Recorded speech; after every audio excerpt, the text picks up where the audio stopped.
the Buffalo News for publishing an abbreviated version because of limited space in the paper of my first-hand account of Kristallnacht. I'm now going to share with you the full version. November 9th and 10th, 1938, 8 years ago tonight, and just 4 days before my 20th birthday. The destruction of synagogues, Jewish homes, and businesses.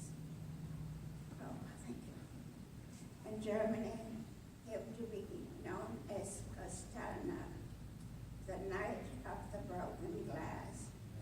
Not loud enough. When the assassination in Paris of a German diplomat by a 7-year-old German-born Polish Jew provided the pretext for these attacks on Jews by the Nazis. Kristallnacht was a turning point for Jews in Germany. Hitler finally had the excuse he had been waiting for to launch a campaign of terror against the Jews. Before I tell you about my personal experience of Kristallnacht, I would like to tell you about the events that led up to it. There were a great many Polish Jews living in Germany in 1938. According to my recollection, they, now their children, who had been born in Germany, were allowed to become German citizens. They were simply considered of Polish nationality or being stateless. However, one night, without warning, all the Polish Jews were rounded up and shipped to Poland. When they arrived at the border, they were denied entrance into Poland.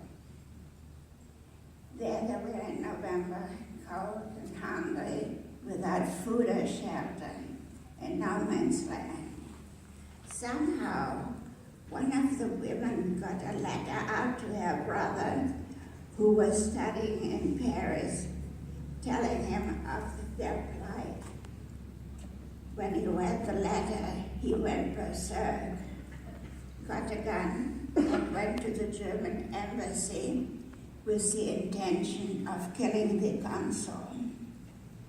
Instead, the first man he met was an attaché, whom he shot at point-blank range. When the man died 2 days later, Hitler finally had the excuse he had been waiting for, to launch a campaign of terror against the Jews. At the time, I was staying with a family in Düsseldorf, Germany, an hour away from my parents. The first indication of the impending horror was a howling mob which gathered in front of the house where I was staying. This was followed by the sound of breaking glass and the sickening crash of a door being kicked in. 4 or 5 men stormed into the room. They were not wearing Nazi uniforms. Most likely, they had been ordered to leave their uniforms at home so as to look like ordinary citizens, venting their just wrath against the Jews for the crime in Paris. They proceeded to throw everything they could lay their hands on.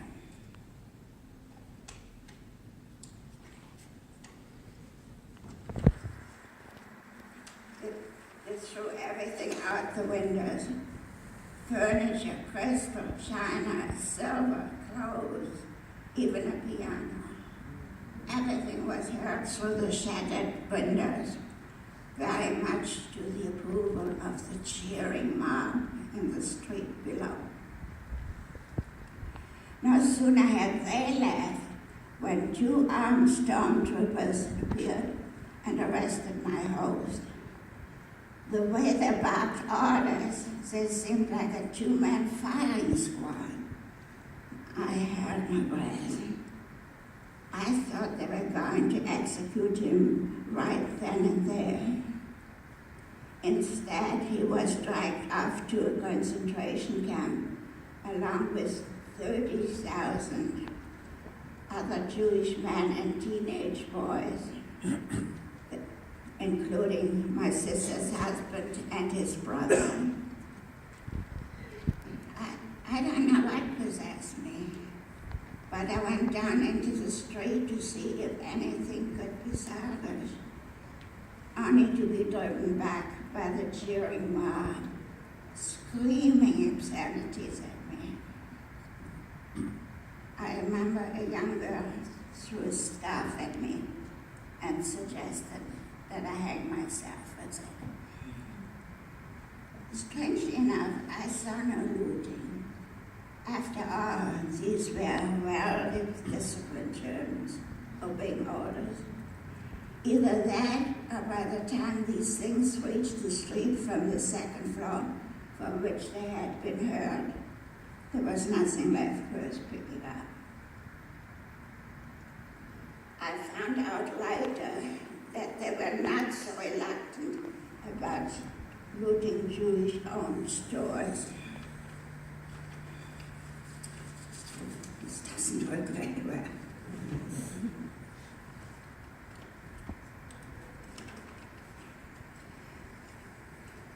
Which was much more lucrative. The newspaper reported that these good Germans were collecting items to donate to the poor. Yeah, right. Then, adding insult to injury, the Jews were forced to pay for all the broken glass and damage done during those 2 nights of terror. My only thought now was to get home to my parents, who lived an hour away. I grabbed my passport and stuffed it inside my bra in case my purse was searched. I didn't know what they would do if they found out I was Jewish. I thought we would have to flee the country immediately. In my panic, having completely forgotten that there was no place to flee to. Virtually all countries had closed their borders to the Jews by then. In 1938, 1939, the US, German, and Austrian quotas were completely filled. Having a sponsor was no good until your quota number came out. Mine took 10 years to come up, even though I applied for my quota number just 2 weeks after my sister did. And she came to the United States 10 years before me. On my way to the railroad station, I saw flames and realized that the beautiful old synagogue had been set on fire. In the distance, I heard the cheering and laughter of the crowd as they found ever new victims. Very much to my relief, I found my parents unharmed and nothing had been disturbed.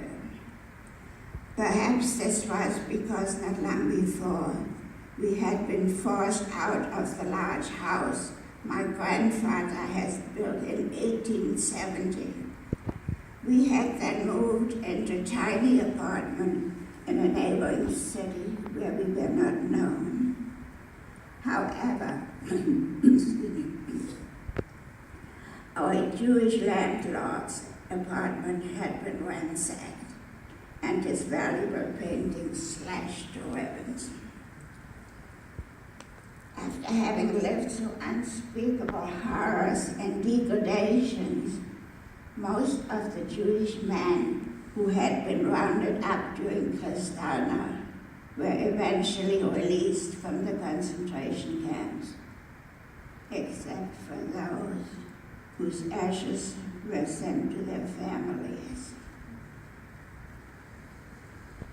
My sister and her husband were fortunate to leave for the United States shortly thereafter. His brother tried to flee to Switzerland, where he had family, and was never heard from again. A few months later, I was fortunate to escape to England, where I survived as a maid and later as a waitress. For my parents, it was too late. They were trapped in Germany and perished in Auschwitz, as did my oldest sister. She had foreseen the impending horror and had fled to neighboring Holland shortly after Hitler came to power in 1933. But there she thought she would be safe, and she was, until the Nazis overran Holland.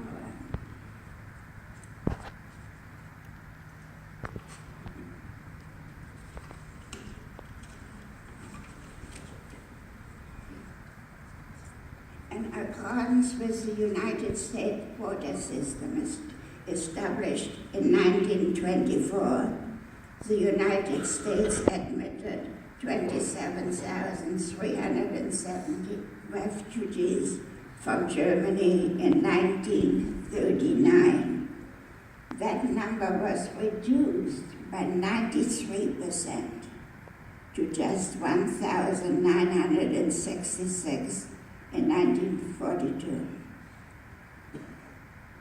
Just think how many Jews could have been saved if it had not been for the closed borders. For those of us who thought that we could wait out the Hitler era, Kristallnacht was a wake-up call. It warned those who could to get out of Germany. Unfortunately, for most, it was too late. None of us could have foreseen the final solution.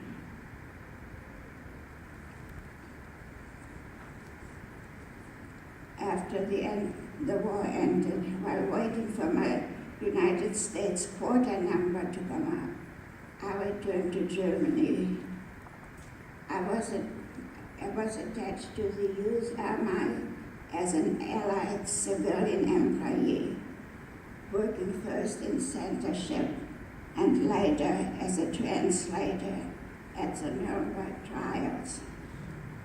In the fall of 1948, my United States quota number finally came up, and I left Germany for good for the United States, where I have lived for the last 70 years.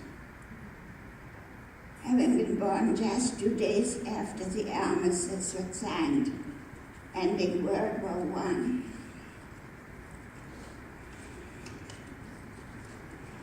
I will turn 100 years old next week. Grateful to have lived this long to tell the tale. May nothing like this ever happen again.